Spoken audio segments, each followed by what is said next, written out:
నమస్తే రమగారు. నమస్తే చే ఏదైనా మంచి చందమామ కథ చెప్తారా? అబద్ధాల అక్క చెప్దాం. అబద్ధాల అక్క. బాగుంది. నిజాల చెల్లెలు అనమాట అది. అదే కదా. పూర్వం అట మణిపురం రాజ్యానికి యువరాజు విజయుడు, మంత్రి కుమారుడు మహేంద్రుడు, వీళ్ళిద్దరూ మంచి ఫ్రెండ్స్ అట. అయితే వీళ్ళు ఏం చేశారు, ఒకరోజు వేటకొచ్చారు. కుర్రాళ్ళు కాబట్టి మామూలు రాజుగారి వేటకొస్తే ఏమంతో గుంపుతో బయలుదేరతారు, మంద ఒక పెద్ద మార్బలం. సమూహం ఉంటారు కదా. ఇక ఈ మంది మార్బలాలు ఏం లేవు, వాళ్ళిద్దరే బయలుదేరారు, ఒకళ్ళకొకళ్ళు తోడు. అయితే ఈ వేట తమకంలో పడి వాళ్ళు చీకటి పడింది, తర్వాత ఏమో దారి తప్పిపోయారు, చూసుకోలేదు. ఇక తిరగ్గా నీళ్ళు ఎక్కడ ఉంటాయి, నీటి ఇవక ఎక్కడుంది, వీటి వేటగాళ్ళు వెనకాల వస్తే ఒక్కొక్కడు చూస్తాడు, అక్కడ నీళ్లు ఉన్నాయి ఇక్కడ నీళ్లు ఉన్నాయి అని చెట్టెక్కి. వీళ్ళు ఉన్నదే లింగులు ఇటుకు ఇద్దరు. దాహం వేసేస్తోంది, ఆ నీళ్ళకి ప్రయత్నం ఎట్టా చేయాలో తెలియలే. ఇద్దరు కలిసే వెతుక్కుందాం, మళ్ళీ దారి తప్పితే ఇంటికి వెళ్ళలేమని ఇద్దరు కలిసి తిరగటం మొదలెట్టారు. అడవిని బడి తిరిగితే వాళ్ళకి ఒక పాడుపడిన దేవాలయం కనపడింది. పాతగా ఉంది, ఎవ్వరు లేరు అక్కడ. దగ్గరికి వెళ్తే వీళ్ళకి లోపల మనుషులున్న సందడి వినపడుతుంది. ఎవరో మనుషులు మాట్లాడుతున్నట్టు, గజ్జలు గాజులు వాటి గలగల. తలుపు కొట్టారు. తలుపు కొడితే తలుపు తీశారు. ఎవరో తీరా చూస్తే ఓ ఇద్దరు అమ్మాయిలు ఉన్నారు అక్కడ. చక్కగా అందంగా చిలకల్లా ఉన్నారు, వయసులో ఉన్న అమ్మాయిలు. పాత మాసిపోయిన బట్టలు వేసుకుని ఉన్నారు. ఆశ్చర్యపోయారు. ఎవరు ఏమిటి అని కనుక్కుంటే వీళ్ళు చెప్పారు, నేను రాజకుమారుని విజయుడిని, ఇతను మా మంత్రి గారి అబ్బాయి మహేంద్రుడు. అడవిలో దారి తెప్పాం, కాస్త మంచినీళ్ళు కావాలి అని అడిగేసరికల్లా సరే అమ్మాయిలు ఇద్దరు లోపలికి వెళ్ళారు. పెద్ద పెద్ద జడలు వాళ్ళు చక్కగా ఉన్నారు. లోపలికి వెళ్ళి కాసిన అడవి పళ్ళు ఏవో పట్టుకొచ్చారు. తేనె తెచ్చారు కొద్దిగా ఒక కప్పుతోటి. తర్వాత 2 చెంబులు మంచినీళ్ళు పట్టుకొచ్చారు, మట్టి పెడతలతోటి తెచ్చారు. వీళ్ళిద్దరూ మంచినీళ్ళు తాగి ఆ 2 పళ్ళు నోట్లో వేసుకుని తేనె కాస్త పుచ్చుకునేసరికి ఓపిక వచ్చింది. మధ్యాహ్నం నుంచి ఎండను బట్టి తిరుగుతున్నారు అవునుగా. అయితే ఈ రాజకుమారుడు అడిగాడు, ఎవరు మీరు, ఇంత నిర్జనమైన అడవిలో ఎట్లా ఉన్నారు ఏమిటి అంటే, ఈ అక్క చెప్పింది, మేము రాజకుమార్తెలమేనండి. మరి ఒక రాక్షసి, ఒక ఆవిడ ఒక రాక్షసుడి కోసం పెళ్లి సంబంధాల కోసం వచ్చి మమ్మల్ని ఇద్దరిని ఎత్తుకుపోయింది, తీసుకొచ్చేసింది. మా నాన్న ఎంత బతిమలాడిన ఆవిడ వదలలేదు. మేమేమో తప్పించుకుని ఈ ఇందులోకి చేరిపోయాం, ఈ గుళ్ళోకి. గుడి కాబట్టి రాక్షసి రాదు. ఇంకా ఈ దారి ఎలా వెళ్ళాలో తెలీదు. మా నాన్నకి చచ్చే భయం రాక్షసి అంటే. ఆయన మా కోసం ఏ ప్రయత్నం చేయాలి, ఆయన ఊళ్ళో ఉండిపోయాడు. తప్పించుకుని అక్కడికి ఎలా వెళ్ళాలా అని ఆలోచిస్తూ మేము ఇక్కడే ఉండిపోయాం. ఏదో అందని కాయ కసరు తింటున్నాం, మేము తలుపులు వేసుకుని లోపల ఉంటున్నాం అని చెప్పేసరికల్లా ఈ మంత్రి కుమారుడికి, ఈ రాజకుమారుడికి విపరీతంగా నచ్చింది ఆ అమ్మాయి. ఆ మాట్లాడే పెద్ద పిల్లేమో కుసుమావతి పేరు, అక్కయ్య. పక్కన నిశ్శబ్దంగా వస్తువులు మాత్రమే అందిస్తూ బొమ్మలా నుంచున్నదేమో కమలాక్షి చెల్లెలు. బాగా ఆలోచించుకుని మంత్రి కుమారుడిని పక్కకి తీసుకెళ్ళాడు. ఏమో వీళ్ళు ఏదో రాజకుమార్తెలు అని చెప్తున్నారు, ఈ పిల్ల నాకు మహా నచ్చింది సుమి, తీసుకుపోయి పెళ్లి చేసుకుంటే ఎలా ఉంటుంది అని అడిగాడు.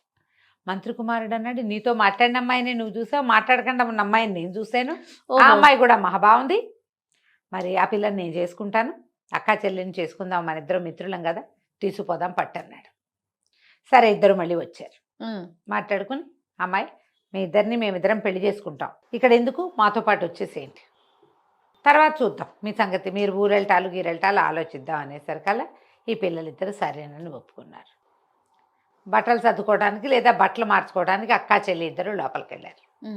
లోపలికి వెళ్ళగానే కమలాక్షిని అడిగింది అక్కయ్యని, ఏమిటి అక్క అన్ని అబద్ధాలు ఆడేవు, రేపొద్దున మాట బయటపడితే ఎంత ప్రమాదం, ఇప్పుడు వాళ్ళు రమ్మంటే వాళ్ళ వెనకాలబడి వెళ్ళిపోయామంటే అమ్మాయమైపోతుందే అన్నది. అనేసరికల్లా కమలాక్షి అంది, కుసుమావతి చెప్పింది, నేనన్నీ ఆలోచించాను, అమ్మ కూడా మన చక్కగా సెటిల్ చేయాలనుకుంటోంది, రాజకుమారుడు మంత్రి కుమారుడు మనకెక్కడ దొరుకుతారే, వాళ్ళంతటా వాళ్ళు వెతుక్కుంటూ వచ్చారు లోపలికి, సిరిడా మోకాలు అడ్డకు, అమ్మాయమైపోతుందని ఆలోచించద్దు అసలు, అమ్మ కూడా ఇదే కావాలి, ఎక్కడో చోట మంచి చోట మన పడేయటమే కదా కావాలి, శుభ్రంగా రాజప్రాసాదంలోనూ మంత్రిగారి భవనంలోనూ ఉంటాం మనం, అమ్మాయినే ఇదే కోరుకుంటుంది, మాట్లాడకుండా బయలుదేరిన బదు. ఇంతకీ ఏమిటి సంగతి, వీళ్ళేమి రాజకుమార్తెలు కాదు, ఈ దేవాలయం ఉన్న అడవికి బాగా ఎగువనున్న ఒక పల్లెటూరులో వాళ్ళు. ఆ పిల్లల తండ్రి ఒక ధనవంతుడి దగ్గర పెద్ద మొత్తంలో అప్పు తీసుకున్నాడు, వ్యాపారంలో పెట్టాడు, వ్యాపారం పోయింది, ఆయన అప్పు తీర్చలేకపోయాడు. ఆ ధనవంతుడు నీ పిల్లలిద్దరిని నాకు ఇచ్చి పెళ్లి చేయమని మొదలుపెట్టాడు. ఇద్దరు పిల్లలు అప్పటి కాలంలో ఉండేది కదా, ఇద్దరిని ముగ్గురిని చేసుకునేవాళ్ళు. ఈ పిల్లల్ని ఇచ్చి పెళ్లి చేయలేక ఆయన 50 ఏళ్లవాడు, ఈ పిల్లలు 16, 18 ఏళ్ల పిల్లలు. తండ్రి గుండెపోటు వచ్చి ఆయన కాస్త మరణించాడు. తల్లి ఆ ధనవంతుడి నుంచి తప్పించుకోవటానికి ఇల్లు వాకిలి అక్కడే వదిలిపెడితే వాళ్ళ ఇల్లు జప్తయిపోతుంది, పోతే పోయింది. పిల్లల్ని మాత్రం లేవదీసుకుని ఆవిడ ఆ అడవులన్నీ దాటుకుంటూ ఈ అడవిలోకి వచ్చింది. ఇక్కడ ఈ పాడుపడిన దేవళం ఉండి ఎవ్వరూ మనుషులు లేకపోవడంతో లోపల నుయ్యుంది. దేవళానికి గిన్నె దున్నె పాత్ర సామాగ్రి ఉంటాయి. అవును. మరి ఈ సామాగ్రితోటి దొరికిందేదో వండుకుని పిల్లలిద్దరిని అక్కడ దాపెట్టుకుని ఉన్నది ఆవిడ. చెరుకో మూట బట్టల మూట తెచ్చుకుని అక్కడ ఉన్నారు వాళ్ళు. ఈవిడేం చేసింది, రోజు పిల్లలిద్దరిని ఇక్కడే ఉంచి ఆవిడ సమీపంలో ఉన్న ఊళ్ళకెళ్ళి ఏదైనా అడిగి తెచ్చుకుంటుంది. అక్కడి నుంచి తెచ్చుకున్న బియ్యంతో ఒక వారం 10 రోజులు కాలక్షేపం చేస్తారు. ఆ కాలం ఏంటంటే ఎవరైనా అడిగితే ఓ గుప్పెడు బియ్యం పెట్టడమే అప్పటి పద్ధతి. కాయా కసరు అడవిలోనే ఉంటాయి. అట్లా కాలక్షేపం చేస్తున్నారు. ఈ పిల్లలిద్దరిని ఏమో కుసుమావతిని కమలాక్షిని ఇప్పుడు రాజకుమారుడు మంత్రి కుమారుడు రా రా రా అన్నారు. సరే ఇద్దరు బయలుదేరారు. ఈ చిన్న పిల్ల ఏం చేసింది, అమ్మకి తెలియకుండా అయిపోతుందని ఒక పాత ఓణి ఒకటి ఉంటే దాన్ని చింపి చిన్న చిన్న తుంపులు చేసి పెట్టుకుంది. ఇంతంత పీలికల్లాగా చేసింది. మంత్రి కుమారుడేమో గుర్రం ఎక్కింది కమలాక్షి, రాజకుమారుడి గుర్రం ఎక్కింది కుసుమావతి. ఆ గుర్రం ఎక్కి వెళ్తూ ఈ పిల్ల ఏం చేసింది, తను తెచ్చుకున్న సంచులోంచి ఒక్కొక్క గుడ్డ ముక్క లైన్గా వేసింది. ఇద్దరు భవనాలకు చేరారు. రాజుగారు మంత్రి గారు వేరే ఏదో వ్యవహారం మీద ఊళ్ళో లేరు. పెద్దమ్మాయిని రాజప్రాసాదంలోకి, చిన్నమ్మాయిని మంత్రి గారి భవనంలోకి బట్వాడా చేశారు. చీకటి పడేసరికి మర్నాడు పొద్దుటకో ఈ ముసలావిడ ఇంటికి వచ్చింది. పిల్లలిద్దరూ కనపడలే ఈ గుళ్ళో. అయితే ఏమయ్యారని అటు ఇటు చూస్తే ఈ గుడ్డ పిల్లకలు కనపడ్డాయి. ముందు భయం వేసింది, ఓణి చిరిగిపోయిందా పిల్లది, ఏదైనా ప్రమాదం ఎదురైందని. తర్వాత తెలిసింది అవి ఒక లైన్ ప్రకారం వేయబడి ఉన్నట్టుగా కనపడుతోంది. ఆ గుడ్డ పుచ్చుకుని నడిస్తే ఇంకో ముక్క కనపడింది, మళ్ళీ అది పుచ్చుకుని నడిస్తే ఇంకో ముక్క. అది నగరం వైపుకి దారి తీస్తుంది. ఓహో, పిల్లలు తాము వెళ్ళిన దారి మనకు తెలియజేశారు, చూద్దామని ఆవిడ దారి పుచ్చుకుని ఊళ్ళోకి వచ్చేసారు కల్లా రాజుగారి భవనం దాకా. రాజుగారి భవనం మంత్రి గారి భవనం పక్క పక్కన ఉన్నాయి. వాటి ఎదురుగుండా నిలబడి చూస్తోంది అటు ఇటు ఆవిడ, ఎట్లా కనుక్కోవటం అని. ఇంతలో ఏమైంది, ఈ రాజుగారి భవనంలో చేరి ఉన్న కుసుమావతి కిటికీలోంచి తల్లిని చూసింది. చూసి ఒక పని మనిషిని, ఒక సేవకురాలను పిలిచి ఆవిడని పంపించేసి ఇక్కడి నుంచి. ఆవిడ అడుగుతుంది, మాకు తన కూతుళ్ళని అదని మాట్లాడద్దు, పంపించి అవతలకి అనేసరికి ఆ అమ్మాయి వెళ్ళి, ఏమిటమ్మా ఇక్కడ నుంచున్నావు, పద ఇక్కడ నుంచోకూడదు, అట్లా వెళ్ళిపోవని కేకలేసి ఆవిడ అవతలకి వెళ్తుంటే మంత్రి గారి భవనం మీద మేడ మీదకి వచ్చిన కమలాక్షి తల్లి గురించి ఆలోచిస్తోంది. అమ్మాయి ఏమైపోతుందో, వెతుకుందో లేదో, తెలిసిందో లేదో, అర్థమైందో లేదని. కిటికీలోంచి చూసేసరికి తల్లి కనపడింది. ఆవిడ నడిచి వెళ్ళిపోతుంది. వెంటనే ఒక పని మనిషిని పిలిచి కేకేసి ఆ వెళ్ళిపోతున్న ముసలావిడిని తీసుకురా, మర్యాదగా తీసుకురా అని చెప్పింది. పని మనిషి వెళ్ళి పరిగెత్తుకుంటూ వెళ్ళింది. అమ్మ, బిల్డింగ్లో మంత్రి గారికి కాబోయే పెళ్లి కూతురు మిమ్మల్ని రమ్మంటోంది, రండి అని తీసుకెళ్ళింది. ఆ పెళ్లి కూతురు ఎవరో ఈవిడికి తెలియదు. పైకి వచ్చి చూసేసరికి కమలాక్షి చిన్న కూతురు కనపడంగానే తల్లి పిల్ల కావలించుకున్నారు. సరే ఆవిడ ఏమంది, ఈ అమ్మాయి ఏం చేసింది, చక్కగా ఒక పూట గడిచిందిగా, అందరు అలవాటు అయ్యారు. ఈ అమ్మాయి కాబోయే పెళ్లి కూతురు అని వాళ్ళకి తెలుసు. ఈవిడికేమో శుభ్రంగా అన్నం పెట్టించి తన గదిలోకి తెప్పించి తల్లికి, అమ్మాయి ఇంత దూరం నడిచి వచ్చావు, అది మంచం మీద పడుకో అని తన తలపం పక్కన చిన్న మంచం ఉంటే ఆ మంచం వేయించి ఆవిడని అక్కడ పడుకోబెట్టి. సాయంత్రానికి మంత్రి గారి కుమారుడు వచ్చాడు. గదిలోకి వచ్చాడు కానీ ఆ మంచం మీద పడుకున్న ఆవిడ పేరెత్తల అతను. ఈ అమ్మాయి చెప్దామనుకుంది. తల్లికి చెప్పింది, అక్క ఏమో ఇట్లా అంటోందమ్మా అంటే, తల్లి అంది, వద్దమ్మా ఏమీ చెప్పద్దు, ఎలా జరుగుతుందో అట్లా జరగని. ఈ ఇద్దరు పిల్లలు మీ ఇద్దరిని వాళ్ళిద్దరు పెళ్లి చేసుకుంటే హాయిగా ఉండండి మీరైనా, నాదేముంది, నేను గుళ్ళోనే ఉంటా, ఏదో తెచ్చుకుని కాయకాసులు తింటాను, నేను ఉన్న నాళ్ళు ఉంటా, నాకంటే మీరు ఇంపార్టెంటు, నాకు ఏదైనా రేపొద్దున అయ్యిందనుకో మీకు దారి లేకుండా అయిపోతే అద్భుతమైన దారి దొరికింది, అక్క చెప్పిందే కరెక్ట్, అబద్ధాలు చెప్పినా కూడా అబద్ధమే చెప్పింది అయినా సరే అంటే సరే. ఆవిడేం చేసింది, పడుకుని నిద్రపోయింది. మంత్రి కుమారుడు వచ్చాడు, చూశాడు కానీ మాట్లాడలా, కామ్గా ఉండిపోయాడు. ఏమైంది, ఇప్పుడు ఇక్కడ రాజుగారు మంత్రి గారు లేరు, 4 రోజుల్లో వస్తారు. ఈ తల్లి ఇక్కడే ఉంది. ఇవి చెల్లెలు అడిగింది అక్కని, అమ్మ కూడా వచ్చింది ఏం చేద్దాము అంటే, అమ్మని పంపించేసి మనం పెళ్లి చేసేసుకుందాం అని చెప్పేసింది అక్క. బాధగానే ఉంది, కానీ ఏం చేస్తాం, చెల్లెలు అంత తేలిగ్గా బాధపట్టాలి అక్క, కొంచెం లోపల బాధపడతాం, పైకి తెమకట్లేదనమాట. ఇంతలో రాజుగారు మంత్రి గారు వచ్చారు. ఇప్పుడు ఇంకో కొత్త ఇష్యూ వచ్చింది. రాజుగారు ఏమంటాడు, వీళ్ళు రాజకుమార్తెలు అని చెప్పావు కదా, ఏ రాజకుమార్తెలో చెప్పమంటారు. ఆ అమ్మాయి ముందు ఏ రాజ్యం అని వీళ్ళు అడిగితే ఏం చెప్పింది, ఆ కుసుమావతి అబద్ధాలు చెప్పిన పెద్దమ్మాయి. ఎందుకండి ఆ రాజ్యం పేరు చెప్పినా, మా నాన్న పేరు చెప్పినా మాకు పరువు తక్కువ, మీకు పరువు తక్కువ, మా నాన్న పరువు పోతుంది నేను చెప్పనంటు. అది లేదుగా. ఈ రాజుగారు వచ్చాక రాజుగారు ఏమన్నాడు, ఇక పరువు పోయేదేముంది, మనం పెళ్లి చేసుకుంటున్నాం కదా, ఎట్లాగూ అమ్మాయిని రాజు పేరు రాజ్యం పేరు చెప్పమని, పిల్లలు అక్కడ పంపిద్దాం, తర్వాత మనం తరలి వెళ్ళి పెళ్లి చేసుకుందాం. ఆడపిల్లల్ని మన ఇంటికి తెచ్చుకు పెళ్లి చేసుకుంటే మర్యాద కాదు, వాళ్ళ ఇంటికి సగౌరవంగా 100 మంది సైనికుల్ని ఇచ్చి 4 పల్లకీలు ఇచ్చి పంపుదాం అనేసరికి మళ్ళీ వచ్చారు. మంత్రి రాజుగారు అబ్బాయి వచ్చి, మీ ఊరేమిటి, మీ నాన్నగారి పేరేమిటి, మా నాన్నగారు ఒప్పుకోవట్లేదు చెప్పాలన్నాడు. ఏమై బాగా ఆలోచించి, మా ఊరేమో మందారపురం, మా నాన్నగారి పేరు మనవాళ్ళుడు అని చెప్పేసింది. ఏదో పేరు చెప్పేసింది, మందారపురం అనేది. సరే అయ్యింది, అక్కడ ఉంది అది, ఏదో ఊరే లేదు. తర్వాత మళ్ళీ మంత్రి గారి కుమారుడు కమలాక్షని చూడడానికి వచ్చాడు. వస్తే చెప్పాడు, మిమ్మల్ని అక్కడికి పంపిద్దాం అనుకుంటున్నాం, మీ ఊరు మరి మీ రాజ్యం ఏ వైపు ఉందో చెప్తావా అన్నాడు. అనగానే ఆ పిల్ల గబుక్కును గలవలా ఏడ్చేసింది.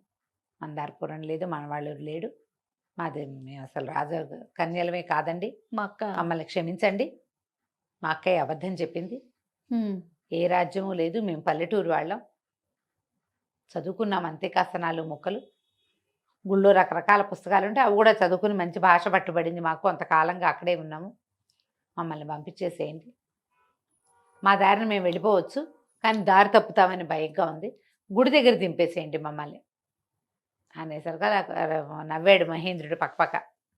మీరు అబద్ధం చెప్పారని నాకు మొదటి రోజునే తెలుసు, కుమారుడు విపరీతమైన ప్రేమలో పడ్డాడు మీ అక్కయ్యతోటి, ఆ అమ్మాయి అబద్ధం చెప్తుంటే నీ మొహం చూసినప్పుడే నాకు తెలిసింది అది నీకు నచ్చలేదని.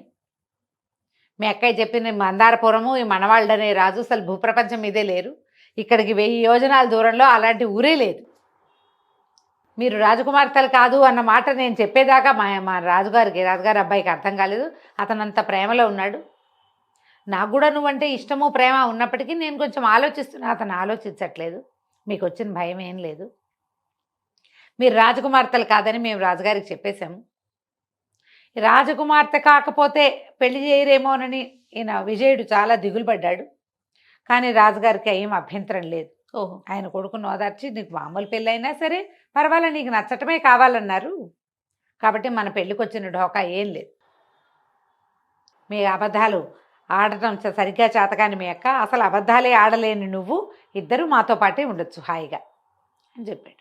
తర్వాత రాజుగారు వచ్చి ఈ ఆడపిల్లలిద్దరిని ఆశీర్వదించి చక్కగా అంగరంగ వైభవంగా రాజుగారి అబ్బాయికి కమల అమ్మాయిని, పెద్ద అమ్మాయిని కుసుమావతిని, చిన్న మంత్రి గారి అబ్బాయికి ఏమో కమలాక్షిని ఇచ్చి చక్కగా పెళ్లి చేశారు. వాళ్ళ అమ్మని కూడా ఇక ఊరు పంపల, ఆ దేవాలయానికి నువ్వు వెళ్ళక్కర్లేదు, హాయిగా మాతో ఉండమన్నారు. అయితే అడవిలో పురాతనంగా ఉన్న ఆ పెద్ద దేవాలయాన్ని మళ్ళీ వీళ్ళు ఏం చేశారంటే, రాజుగారి అబ్బాయి మంత్రి గారి అబ్బాయి ఇద్దరు కలిసి చక్కగా బాగు చేసి పురాతనమైన మందిరాన్ని ఇక్కడి నుంచి రాజ్యం నుంచి చక్కగా రథం వేసుకుని అక్కడికి వెళ్ళేలాంటి ఏర్పాట్లు చేశారు. పురాతన దేవళం, దాన్ని వదిలిపెట్టుకోకూడదు, దానివల్లే మనకి పెళ్ళిళ్ళేనే మంచి భార్యలు దొరికారని ఆ దైవాన్ని కూడా చక్కగా ఆరాధించుకుంటూ సుఖంగా ఉన్నారు. కథ కంచికి మనం ఇంటికి. నమస్తే రమ్మగారు. నమస్తే రమ్మగారు. నమస్తే జయ. ఏదైనా ఒక మంచి స్టోరీ చెప్తారండి? పూర్వం అంట కాశీనగరానికి దగ్గరలో కుమారభూతి అని ఒక ఆయన ఉండేవాడట. ఈయనకి లేక లేక ఒక కుమారుడు కలిగాడు, దేవభూతి అని పెట్టారు. ఈ దేవభూతి భలే అద్భుతమైన చదవరట, 4 శాస్త్రాలు, 4 వేదాలు, 6 శాస్త్రాలు చదువుకున్నాడు ఆయన. ఉపనిషత్తులు ఇక అవి లేదు ఇవి లేదని చదివేసుకున్నాడు. అయితే అద్భుతమైన చదువరి అయ్యి శాస్త్రపారంగతుడు అయినప్పటికీ ఏవో ఆయన పాపాల కారణంగా ఆయన బ్రహ్మరాక్షసుడైపోయాడట మరణానంతరం. అయ్యో. అయితే బ్రహ్మరాక్షసుడు అయ్యాక ఆయనకి జ్ఞానోదయం అయింది, చదువు వచ్చింది, అయితే ఈ కాశీనగరానికి వెలుపల ఉన్న అడవిలో ఒక పెద్ద రావి చెట్టు మీద నివాసం ఉండేవాడు. ఏం చేసేవాడు, అక్కడ కూర్చొని రోజు వేద పఠనం చేసేవాడు. ఆ చెట్టు మీద కూర్చుని ఎవరికైనా విద్య నేర్పి ఈ బ్రహ్మరాక్షసత్వాన్ని పోగొట్టుకోవాలనుకున్నాడు. బ్రహ్మరాక్షసుడి దగ్గర చదువుకోవడానికి ఎవడొస్తాడు, ఎవరు రారు. కానీ అక్కడ చదివేవాడు. ఆ వైపు జనాలు తెలుసుకుని ఎవరు వచ్చేవాళ్ళు కాదు. ఎవరైనా ఒకడొస్తే వాడికి విద్య నేర్పించి ఈ బ్రహ్మరాక్షసత్వాన్ని పోగొట్టుకోవాలని చాలా అనుకునేవాడు. కుదిరేది కాదు, కానీ ఆయన రోజు వేద పఠనం చేసేవాడు. అవన్నీ ప్లస్సే కదా, వేద పఠనం చేయడం కూడా కొంత పాపాన్ని పోగొడుతుంది. దాంతో ఈయన క్రూరుడుగా కాకుండా సాత్వికుడుగా ఉండేవాడు. ఆ చెట్టు మీదే ఉండేవాడు. అయితే ఈ కాశీనగరానికి ఎక్కడి నుంచో సుదూర తీరాల నుంచి గోనర్దీయుడు అని ఒక కుర్రాడు వచ్చాడు. వాడు భలే చదువరి, బాగా చదువుకున్నాడు. అయితే ఈ కాశీలో ఒక పెద్ద పెద్ద గురువులను ఆశ్రయించి ఇంకా తనకు తెలియనివి ఏవేవో చదువుకోవాలని వచ్చాడు. వచ్చేసరికి ఈ కాశీలో వాళ్ళు అన్నారు, బాబు మేము నీకు చెప్పేది ఏం లేదు, నీకు అంతా వచ్చు, అన్నీ నీకు వచ్చు, నీకు చెప్పగలిగే వాళ్ళు ఎవరు లేరు ఇక్కడ. అంటే మరి ఎట్లాగండి నా జ్ఞానతృష్ట తీరేది, ఎట్లా నాకు ఈ చదువు వస్తుంది అంటే, ఈ కాశీలో 2-3 పెద్దవాళ్ళు చెప్పారు, ఊరి వెలుపల అడవిలో ఒక రావి చెట్టు మీద ఒక బ్రహ్మరాక్షస స్వరూపంలో ఒక ఆయన ఉన్నాడు. ఆయన చాలా విద్యలు చదువుకుని ఉన్నాడు. అక్కడికి వెళ్తే నీకు విద్య లభిస్తుంది. ఆయన తప్ప ఇంక చెప్పేవాళ్ళు ఎవరు లేరు, కానీ ప్రమాదం, నువ్వు ఆలోచించుకోమంటే ఇతని గోనర్దీయుడు ఎలాగైనా సరే నేను వెళ్ళి నేర్చుకోవాల్సిందేనని అడవిలోకి వెళ్ళిపోయాడు. వెళ్ళిపోతే పొద్దున్నే ఒకనాడు తెల్లవారేసరికి చేరాడు. ఆయన పెద్ద గొంతుతో వేద పఠనం చేస్తున్నాడు. కుర్రాడు కూడా ఆ చెట్టుకి యువతలు కూర్చుని తను కూడా చదవటం మొదలుపెట్టేసరికి ఆయన ఆశ్చర్యపోయాడు. దేవభూతి, ఏమిటా శబ్దం వస్తా, కిందకెళ్ళి చూస్తే కుర్రాడు కనిపించాడు. ఎవడెవరా నువ్వు, నాతో పాటు చదువుతున్నావని హుంకరించాడు. హుంకరిస్తే అబ్బాయి అన్నాడు, గోనర్దీయుడు ప్రవర చెప్పుకుని, గురువుగారికి ఎవరైనా పెద్ద గురువులు కనపడితే చెప్పాలి, నేను ఏ శాఖ వాడిని ఇదేని చెవులు పట్టుకుని చతుసాగర పర్యంతం గోబ్రాహ్మణి శుభం భవతు అని తన ప్రవరలో తన గోత్రంలో ఉన్న ఋషుల పేర్లు చెప్పుకుని తను ఏ శాఖకి సంబంధించిన వాడో ఏ సూత్రమో తనది చెప్పాలి. మామూలుగా ఇప్పుడు కూడా మన జీఎం గారు కానీ ఇట్లా ఎవరైనా గురువుగారులు కానీ ఇప్పుడు పీఠాధిపతికి లేదా భారతీ తీర్థస్వామి వారు మహాస్వాములు ఉన్నారు కదా, వారు ఎవరినైనా దర్శిస్తే ఈ వేదాభ్యాసము అవి చేసుకున్న వాళ్ళు 2 చెవులు, నువ్వు గమనించి ఉంటావు, చెవులు 2 పెట్టుకుని ఇలా చెవులు పట్టుకుని ప్రవర చెప్పుకుంటారు. అవును, తమని తాము పరిచయం చేసుకోవటం. దేవాలయాల్లో కూడా ప్రవర చెప్తారు.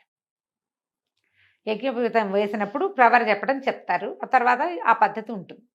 ఈయన తన ప్రవర చెప్పుకున్నాడు, 2 చెవులు పట్టుకున్నాడు. చెప్పేసరికి ఆయన చాలా సంతోషించాడు. ఏమన్నా నాయన ఇంత దూరం ఎందుకు వచ్చావు ఏమిటి అని అడిగితే, నేను రకరకాలు చదువుకున్నానండి, ఇంకా చదవాలని ఉంది, కాశీలో అందరూ పెద్దవాళ్ళు మీ పేర్లు చెప్పారు, అందుకని వచ్చానంటే ఆయన ఆ విషయము ఈ విషయము చెప్పాడు. ఈయన ఏ విషయం చెప్పినా పడుకోవచ్చు. సాయంకాలం దాకా చర్చ సాగాక తెలిసింది ఆయనకి, ఈ పిల్లవాడికి ఆ గోనర్దీయుడికి రాని విద్య లేదు, దేవహూతికి ఎంత వచ్చో అంతా గోనర్దీయుడికి వచ్చు. కానీ ఆయన సంతోషం పట్టలేకపోయాడు.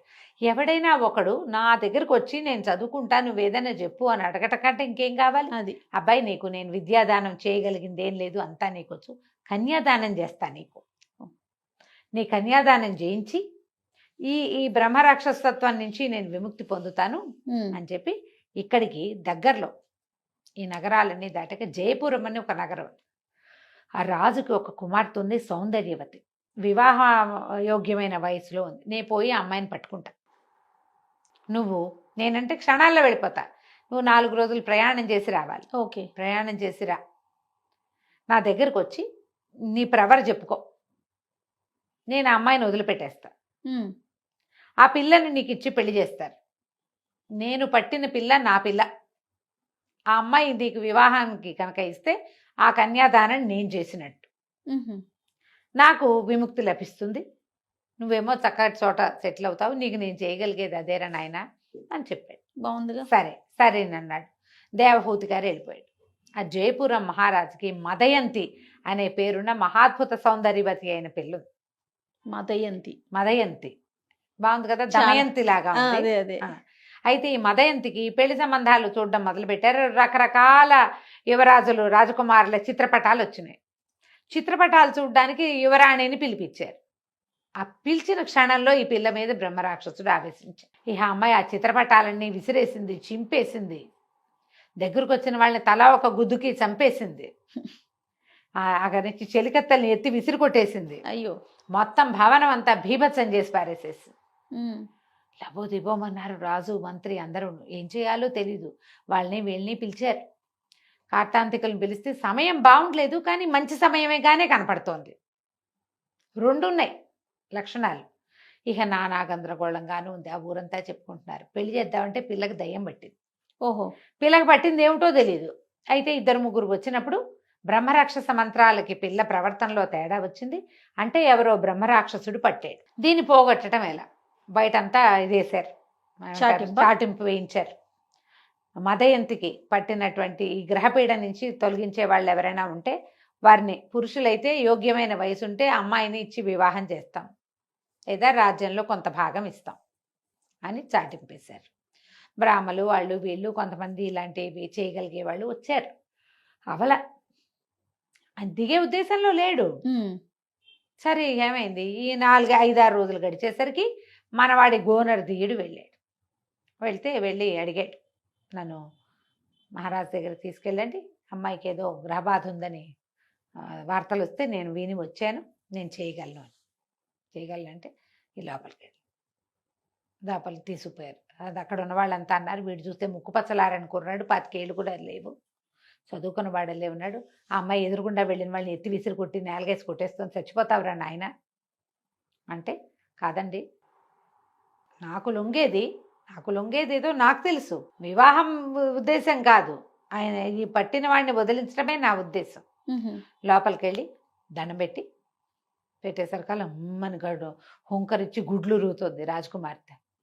అప్పుడు ఈయన సంస్కృతంలో వాక్యంలో శ్లోకంలో ఒక ఇది చెప్పాడు, అయ్యా కన్యాదానం చేస్తానన్నావు మహానుభావ దేవభూతి, నీ శిష్యుడైన గోనర్దీయుణ్ణి నేను, నీతోటి దానం పుచ్చుకోవటానికి వచ్చాను అని చెప్పాడు. చెప్పేసరికి వెంటనే అర్థమైపోయింది ఆయనకి. అమ్మాయిని వదిలిపెట్టేశాడు. వదిలేసేస్తే రాజకుమార్తె కింద పడిపోయింది. ఈయన పోయి దేవహూతి అక్కడున్న ఒక పటంలో చేరిపోయాడట. వివాహం అయ్యేదాకా ఆయనకి విముక్తి లేదు. ఈ కింద పడిపోయిన పెళ్లి రాజకుమార్తె లేచి కూర్చుంది, అమాయకంగా చూస్తుంది అటు ఇటు. ఏం జరిగింది? అటు ఇటు బయట కింద ఉన్న వాళ్ళంతా అమ్మో పిల్ల మామూలు అయిపోయింది కేకలు పెట్టారు. కొంతమంది దాసీలు వాళ్ళు వీళ్ళు వచ్చి ఏమిటి లేవనెత్తి, అంత పెద్ద ఆవేశం వచ్చిన మనుషులు ఎలా అవుతారు, దిగనాసిలిపోయి వీక్గా అయిపోతారు. బోళ్ళని సకలోపచారాలు శైత్యోపచారాలు చేసి అమ్మాయికి తినడానికి తాగడానికి ఇచ్చి సరే కాస్త శాంతం చేసి ఎట్లా కొట్లా సరి చేశారు. రాజుగారు ఆశ్చర్యపోయాడు. మళ్ళీ వాడి నాయన ఎవరు నువ్వు ఏమిటంటే, నేను ఫలానా వాడిని, ఫలానా శాఖ గోనర్దీయుడు, క్షత్రియ కన్యని బ్రాహ్మలు వివాహం చేసుకోవటం ఉన్నది ఆ రోజుల్లో. మరి లెక్క ప్రకారం వీళ్ళు ఏం చెప్పింది ఏమిటి, యోగ్యమైన వయసు ఉంటే వివాహం చేస్తా ఉన్నారు కదా. పిల్లకి 18 ఏళ్ళు 17 ఏళ్ళు ఉన్నాయి, ఇతనికి 25 ఏళ్ళు లోపు. యువకుడు బాగున్నాడు, పైగా చదువుకున్నాడు, ఇంత పని చేశాడు. ఇక్కడ ఉన్న పెద్ద పెద్ద వాళ్ళ వల్ల కాలేదు, దాంతో వివాహాన్ని నిశ్చయం చేశారు. వాళ్ళకి కళ్యాణం అయిపోయిన తర్వాత వివాహం ఎప్పుడైతే కన్యాదానం జరిగిందో ఆ పటం డామ్ అని పగిలిపోయిందట. ఆయన ఆ పటంలో నుంచి ఆయన వెళ్ళిపోయాడు బయట. తర్వాత ఎప్పుడు కూడా కాశీనగరం చుట్టుపక్కల ఉన్న రావి చెట్ల మీద నుంచి వేద పఠనం వినపళ్ళ. ఈయన అక్కడి నుంచి వెళ్ళిపోయాడు అనమాట. ఆయనకి విముక్తి లభించింది. ఎప్పుడు కూడా ఎంత చదువుకున్నా పాపకార్యాలు చేస్తే మన చదువు మనని రక్షిస్తుందని అనుకోకూడదు. చదివే పాపం కర్మే, పాపకర్మలు పాపకర్మలుగానే ఉంటాయి, చెయ్యకూడదు. పూజలు చేసేవాళ్ళు, వ్రతాలు చేసేవాళ్ళు కూడా మేము పూజ చేస్తున్నాం కాబట్టి అంటే పూజ చేస్తే నీకు ప్లస్ అవుతుంది, కానీ కర్మలు మైనస్ అవుతాయని నమ్మకూడదు. చెడు కర్మ చేయనే కూడదు. దాన్ని పోగొట్టుకోవటం కష్టం, దాన్ని అనుభవించే పోగొట్టుకోగలుగుతాం. పుణ్యం ఊరికే ఖర్చు అయిపోతుంది. ఎవరికైనా బదలాయించవచ్చు మన పుణ్యాన్ని, పాపాన్ని బదలాయింపు కుదరదు, ఎవరు పుచ్చుకోరు దాన్ని, నువ్వు ఇవ్వలేవు కూడా. అందుకని జాగ్రత్త పడాలని ఇలాంటి కథలు చెప్తారు. అద్భుతంగా ఉందండి. నమస్తే. నమస్తే రమగారు. నమస్తే జయ. రమగారు, డబ్బే ప్రధానం అన్నిటికీ కూడా. కానీ ఒక్కొక్కరికి చూస్తే వాళ్ళు ఏం కష్టపడకపోయినా కలిసి వచ్చిందంటారు చూసారా, మంచిగా ఉంటుంది. ఒక్కొక్కరు ఎంతో కష్టపడతారు, అయినా కూడా పాపం ఆ లక్ష్మీ కటాక్షం అనేది జరగట్లేదు, టైం బాగాలేదు, ఇట్లా రకరకాలుగా అనుకుంటూ ఉంటారు కదా. అవును. దీని మీద మీ ఒపీనియన్ ఏంటి చెప్పండి. లక్ష్మి కటాక్షించదలుచుకుంటేనే వస్తుంది, అది కరెక్టేనా? అదైతే నిజం. ఇప్పుడు జయ, మనకి సైన్స్ ఎంత డెవలప్ అయింది, సైన్స్ చాలా డెవలప్ అయింది. ఇదివరకు పిల్లలు కలగని వాళ్ళ పరిస్థితి, పిల్లలు లేకుండా ఉండి ఎవరినో దత్తత తెచ్చుకునే వాళ్ళు. ఇప్పుడు పిల్లల్ని కలిగించడానికి మనకి ఎన్నో మెథడ్స్ వచ్చినాయి. IVF అంటారు, ఇంకోటి అంటారు, రకరకాల పేర్లతోటి. అంటే సృష్టికి ప్రతి సృష్టి కూడా చేయగలుగుతున్నాం. కానీ మన కాలం కలిసి వచ్చింది ఇవాళ అని చెప్పగలిగే సైన్స్ రాలేదు. ఎంత డెవలప్ అయినా, సైన్స్ ఎంత డెవలప్ అయినా, మనం గడియారాన్ని వెనక్కి తిప్పగలిగే రోజు వచ్చినా కూడా ఆ తిప్పగలిగిన కాలం మనదేనని మనకి ప్రూఫ్ కాలం ఇవ్వాల్సిందే కానీ మనుషుల వల్ల కాదు. అది దానంతరం అది ప్రూవ్ చేయాలి. చిన్నగా సబ్బులమ్మి వ్యాపారం చేసిన వాళ్ళు కోట్లకి పడగలెత్తిన వాళ్ళని చూస్తాం మనం. అవునండి.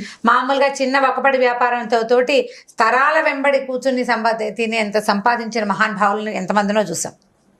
చిన్న వ్యాపారం నుంచి బాగా కోట్లకు పడగలెత్తిన వాళ్ళు కనిపిస్తారు. అలాగే కోట్ల ఆస్తులున్న వాళ్ళు పాపర్లు అయిపోయి, ఎందుకు పనికి రాకుండా దౌర్భాగ్యులైపోయి, కుటుంబాల్లో పిల్లలు పాడైపోయి క్రమంగా 1000 ఎకరాల నుంచి 100లోకి, తర్వాత 10లోకి, తర్వాత 0లోకి వచ్చిన వాళ్ళు కూడా కనపడతారు. ఇప్పుడు వీళ్ళు పెరగడానికి, వాళ్ళు తగ్గిపోవడానికి కారణం ఏమిటి? డబ్బే కదా, లక్ష్మీ కటాక్షం. కటాక్షం. ఆ లక్ష్మి ఎప్పుడు ఎవరిని ఏ రకంగా కటాక్షిస్తుందో, ఆ వచ్చిన కటాక్షాన్ని మనం తెలుసుకోగలుగుతామా లేదా అనేది కూడా చాలా డిపెండ్సే అది. అందుకని ఏం చేయాలి? సానుకూల దృక్పథంతో పోవాలి, పాజిటివ్గా వెళ్ళాలి. కోట్లు వచ్చేయాలని కోరుకోవద్దు. ఎంత ట్రై చేసినా నాకేమి రాదేమో అని దిగులు చెందద్దు. మన పని చేసుకో, మన పని మనం చేసుకుంటూ పోవాలి. పోతే ఎప్పటికో ఒకప్పటికి మన కాలం కలిసి రావచ్చు. అయితే లక్ష్మీ కటాక్ష కథలు బోల్డ్ అని ఉన్నాయి, మంచి మంచి సినిమాలు కూడా ఉన్నాయి జయ లక్ష్మీ కటాక్షం మీద. మన కథా సరిత్సాగరంలోనే నాకు గుర్తుండి ఒక కథ, ఒక రాజుగారి కథ చెప్తారు, బాగుంటుంది. కథా సరిత్సాగరం అంటే గుణాఢ్యుడు అనే ఒక రచయిత, చాలా గొప్పవారు. ఆయన పైశాచి భాషలో రాశారట బృహత్ కథ. పైశాచి భాష అంటే మామూలు భాష కాదులేండి. సంస్కృతంలో ప్రాకృతం అని, పైశాచి అని ఉన్నాయి, రకరకాల భాషలు, పాతకాలం. మనకి మీకు అర్థమయ్యేది కాదు, నేను మీకు చెప్పగలిగేది కాదు. గుణాఢ్యుడి బృహత్ కథని సోమదేవ సూరి అని ఆయన సంస్కృతంలో కరించారు, దాన్ని సాంస్క్రిట్లోకి చేశారు. మనకి తెలుగులో వేదం వెంకటరాయ శాస్త్రి గారిని మహామహోపాధ్యాయ ఒక గురుగారు ఉన్నారు, వారు కథా సరిసాగరం పేరుతోటి దాన్ని అనువదించారు. ఇంకా చాలా అనువాదాలున్నాయి. నేను ఈ అనువాదాన్ని తరచుగా ఫాలో అవుతా. ఇదివరకు మనం చెప్పిన ఒక కథ మీద ఒక వ్యూవర్ కామెంట్ చేశారు, ఇవన్నీ పిచ్చి పిచ్చి కథలు, బృహత్ కథలో ఇవి లేవని. బృహత్ కథలో రకరకాల కథలు ఉన్నాయి. పవిత్రమైన, అత్యద్భుతంగా మనం భావించే కథలతో పాటు ఇదేమిటి ఇలా జరుగుతుందా అని ఊహించే విచిత్రమైన కథలు కూడా ఉంటాయి. బృహత్ కథలు, కాశీ మజిలీ కథలు మన కాలం నాటివి కాదు. ఇవాళ మనం ధర్మం, ఇదే ధర్మం అని భావించిన కథలు ఒకప్పుడు ధర్మంగా ఉండకపోయి ఉండొచ్చు. ఆ కాలం నాడు ఏమేమిటి, ఎలాంటివి ఉన్నాయో అవన్నీ ఈ కథల్లో కనపడతాయి. ఈ కథా సరిసాగరంలో ఎన్ని రకాల కథలో ఉన్నాయి. అందులో కొన్ని మనకి చాలా సానుకూలంగా, మనకి లైఫ్కి దగ్గరగా అనిపించే కొన్ని ఉంటాయి. ఇలా ఎక్కడైనా ఉంటుందా అని మనకి విచిత్రంగా అనిపించే అద్భుత కథలు కూడా ఉన్నాయి. అవి ఇవి కూడా మనం ఏది మనకి చాలా కరెక్ట్గా అనిపిస్తుందో అదే పాత పెద్దవాళ్ళు చెప్పారని మనకు విపరీతంగా అనిపించిన కథ నేను కల్పించానో మధ్యలో ఎవరో కల్పించారనో మీరు భావించద్దు. కుదిరితే వేదం వెంకటరాయ శాస్త్రి గారు రాసి, నేను ఆవిడ కామెంట్కి నేను మొన్న సమాధానం కూడా పెట్టాను, అది నేను చాలా డిస్టర్బ్ అయ్యాను. నేను క్లియర్గా కథా సరిసాగరం బృహత్ కథ అని నేను చెప్పినప్పుడు నేను చూడకుండా చెప్పలేదు, ఆ పుస్తకమే స్వయంగా నా దగ్గర ఉంది. ఇప్పుడు కామెంట్లు అసలు మీరు అన్నిటికీ అవ్వకూడదు. అంటే ఇప్పుడు ఇలాంటిది ఏంటంటే ఇది రచయితల్ని తప్పు పట్టినట్టు అయిపోతుంది కదా జయ. నన్ను కామెంట్స్ ని యాక్సెప్ట్ చేయాలి, అన్ని కామెంట్స్ ని యాక్సెప్ట్ చేయాల్సిందే. ఇప్పుడు వాళ్ళకి ఒక ప్రశ్న ఉంది, ఇది బృహత్ కథలో అయ్యి ఉండదు అని. బృహత్ కథ చదవటం మన వల్ల ఏ వ్యవహారం కాదు. దాన్ని సంస్కృతీకరించిందో ఆంధ్రీకరించిందో మనం చదవగలుగుతాం, మనకు అవకాశం ఉంది. ఇది నేను సముఖంలోనే చెప్పదలుచుకున్నాను. ఆవిడకి ఆల్రెడీ కామెంట్ పెట్టాను, నేను సమాధానం చెప్పాను, ఆల్రెడీ ఆన్సర్ ఇచ్చాను. ఇది నేను ఇప్పుడు ఎందుకు చెప్తున్నానంటే ఇవి పుస్తకాల్లో ఉన్న కథలే కానీ కల్పితాలు, సొంతంగా చెప్పే కథలు కావు. మనం చెప్పే ప్రతి కథ కూడా, ప్రతి కథ ఏదో ఒక చోట గ్రంథస్థం చేయబడిందే. ఎవరైనా పెద్దవాళ్ళు రాసిందో, మన ముందు తరం వాళ్ళు రచయితలు రాసినవో, చాలా తరాల ముందు రాయబడి సంస్కృతంలో రాయబడి తర్వాత తెలుగులోకి వచ్చి ఆ తర్వాత మనకు అందుబాటులో వచ్చిన కథలోనే 99% అవే కథలు నేను చెప్తాను. మనకి ఇప్పుడు లైఫ్కి కొన్ని అప్లై అవుతాయి, కొన్ని అప్లై అవ్వవు. కొన్ని అద్భుతమైన కథలుగా విని వదిలేయాలి, కథని కథగా తీసుకోవాలి. అందులో రకరకాలు, కాశీనగరంలో ఇలా ఉంటుందంటే కాశీనగరంలో రకరకాలు ఉంటాయి. పైగా ఇవాళ మనకు తెలిసిన పవిత్రమ ఫీలింగ్ ఉన్న కాశీ వేరు, మన తాతల నాటి కాశీ వేరు, మన ముత్తాతల నాటి కాశీ ఇంకో రకం. అవును. మన ముందు తరాల్లో కాపాలికులు వాళ్ళు మామూలుగా ప్రపంచంలో అందరితో పాటు తిరిగేవాళ్ళు. మనం ఇప్పుడు కాపాలికులు ఎవరైనా విచిత్ర వేషధారణ వాళ్ళు ఏదో ఫ్యాన్సీ డ్రెస్ వేసుకున్నట్టు అనిపిస్తుంది. అప్పట్లో సన్యాసులు వాళ్ళు ఊళ్ళల్లో మామూలుగా తిరుగుతూ ఉండేవాళ్ళు. మనకి ఇప్పుడు సన్యాసులు కనిపిస్తే భగవంతుడు శాంతం పాప మనం భిక్షగాళిగా భావిస్తాం వాళ్ళని. అవును, తెలియదు మనకి. మన ప్రపంచం మారిపోయింది కాబట్టి ఇదేదో కొత్త కథలు నేను చెప్పేశానని మాత్రం భావించద్దు. కథా సరిసాగరంలోదే ఈ కథ. తప్పకుండా ఈ క్లారిటీ ఇవ్వదలుచుకున్నాను నేను. ఖచ్చితంగా. అయితే ఈ కథా సరిసాగరంలో కొన్ని చాలా కథలు ఉన్నాయి. లక్ష్మీ కటాక్షపు కథలు కూడా కొన్ని కనపడతాయి. ఓకే. ఒక రాజుగారు ఉన్నారట. ఆ రాజుకి పేర్లు అవి చెప్పటం లేదు, బాగా గుర్తు కూడా లేదు నాకు. రాజుగారికి ఏంటంటే ఆయన్ని చాలా సంతోషపెట్టే మాటలు ఎవరైనా మాట్లాడితే 1,00,000 వరహాలు బహుమతిగా ఇచ్చేసేవట ఆయన. చక్కటి మాట తీరున్న వాళ్ళకి. అయితే ఇలాంటి రాజుని సంతోష పెట్టడానికి ప్రజలు చాలా మంది ప్రయత్నం చేస్తుంటారు. మరి 1,00,000 వరహాలు కదా, సాధారణంగా ఇచ్చేవాడు కదా, అప్పుడప్పుడు ఇచ్చేవాడు. ఇచ్చాడంటే ఇచ్చేస్తాడనమాట, 1,00,000 కొట్టేసినట్టే వాళ్ళు. అయితే ఒకసారి ఒక అతను లబ్ధసత్తుడు అనే ఒక ఆయన ఏమనుకున్నాడంటే ఈ రాజుగారి ప్రాపకం సంపాదించాలని రోజు వచ్చి రాజస్థానం బయటే నుంచునేవాడు. ఆయన కొలువులోకి వస్తూ అతన్ని చూసేవాడు. అతను ఏం అడిగేవాడు కాదు, రాజు ఏం అడిగేవాడు కాదు, రాజుగారు లోపలికి వచ్చేసేవాడు. రాజుగారు ఎక్కడికి వెళ్తే మంది మార్బలం వెళ్ళేవాడుగా, ఆ మంది మార్బలంతో పాటు ఇతను కూడా పోయేవాడు, వెళ్ళేవాడు. అతను కూడా వెళ్ళిపోయేవాడు. అయితే కొన్నాళ్ళకి రాజుగారు ఒకసారి వేటకెళ్ళారు. వేటకెళ్తే ఆ వేటకెళ్ళినప్పుడు ఏమవుతుందంటే ఈ సైనికులు వాళ్ళు వెళ్తారు, తలా ఒక ఆయుధం పట్టుకుని ఎవరి శక్తి అనుసారం వాళ్ళు వేటాడతారు. ఇతను ఈ లబ్ధసత్వుడు ఏం చేసేవాడు, ఒక పెద్ద లావుపాటి ఒక కర్ర, అతను ఆ ఆయుధాన్నే తిప్పగలడు, అంతకంటే పెద్దగా రావు, లాఠీ లాంటి ఒక కర్ర పుచ్చుకొని వెళ్ళి చేతికి అందిన జంతువుని వేటాడడానికి ప్రయత్నం చేశాడు. రాజుగారి దృష్టి అతని మీద పడింది. ఇప్పుడు మనం రోజు ఒక దారిలో వెళ్తుంటే రోజు ఒక మనిషి అక్కడ కనపడుతున్నాడు అనుకోండి, క్రమంగా మొదటి రోజును గుర్తించాం, ఎవ్రీడే చూస్తుంటే గుర్తుపడతాం కదా. ఖచ్చితంగా గుర్తుపట్టిన రాజుగారు ఇతన్ని ఏమీ అనేవాళ్ళు కాదు, అడిగేవాళ్ళు కాదు. ఇక్కడ ఈ వేటాడినప్పుడు ఇతను చిన్న కర్రతోటి ఫైటింగ్ చేశాడు, చాలా జంతువులను చంపాడు, కొన్ని వాటికి యథాశక్తి వేటాడడానికి ప్రయత్నం చేశాడు. రాజు దృష్టిలో పడ్డాడు. ఇంకా కొంతకాలం గడిచింది. ఒక చిన్న యుద్ధం ఏదో వచ్చింది పక్క శత్రురాజులతోటి. ఆ యుద్ధంలో కూడా ఇతను ఆ లాఠీ కర్రతోటే యుద్ధంలో రాజుగారితో పాటు అంగరక్షకులతో పాటు ఇతను కూడా వెళ్ళాడు. యథాశక్తి యుద్ధం చేశాడు, దొరికిన వాళ్ళని దొరికినట్టుగా ఆ కర్రతోటే చావబాదాడు. అప్పుడు కూడా గుర్తిచ్చారు రాజుగారు. సరే, ఆయన ఏమనుకున్నాడు, వీడు కొన్ని సంవత్సరాలుగా వాకిట్లో నుంచుంటున్నాడు, నేను ఎక్కడికి వెళ్తే అక్కడికి వచ్చి యథాశక్తి వాడి చాతురుంచుని సేవ చేస్తున్నాడు, వీడికి ఏమైనా ఇవ్వాలని నాకు ఎందుకు అనిపించట్లేదు అంటే లక్ష్మి వీడిని కటాక్షించాలనుకోవట్లేదు. లక్ష్మి ఎప్పుడు కటాక్షించదలుచుకుందో చూద్దాం అనుకున్నారు. ఇలా కొంతకాలం గడిచాక ఒకరోజు ఏమైంది, ఈయనకు ఉత్సాహం వచ్చింది ఏదో రాజుగారికి. అతన్ని పిలిచారు, నీకేమైనా పాటలు వచ్చా, పద్యాలు వచ్చా అని అడిగితే ఇతను నాకు పద్యం వచ్చండి, నేను సంస్కృతం చదువుకున్నాను చిన్నప్పుడు. అంటే ఓ పద్యం చెప్పంటే ఒక రాగయుక్తంగా ఒక మంచి శ్లోకం ఏదో చెప్పాడు. రాజుకు చాలా నచ్చింది, బ్రహ్మాండంగా ఉంది, బాగుందన్నాడు. కానీ ఏమి ఇవ్వాల. మళ్ళీ ఈయన రాజస్థానం బయట నుంచున్నాడు. ఇలా కొన్ని రోజులు గడిచింది. ఈ రాజుకు అనిపించింది, ఏమిటి లక్ష్మి వీడిని కటాక్షించదు, ఏదో ఒక సందర్భం వీడికి డబ్బు ఇచ్చేయాలి, నేను ఇవ్వటం లేదు. సరే చూద్దామని ఏం చేశాడు ఈయన, లక్ష్మీ కటాక్షం అసలు వీడికి ఉందో లేదో చూడాలనుకున్నాడు. ఆయన అనుకుని ఒక గుమ్మడి పండు తెప్పించాడు. గుమ్మడి పండు తెప్పించారు.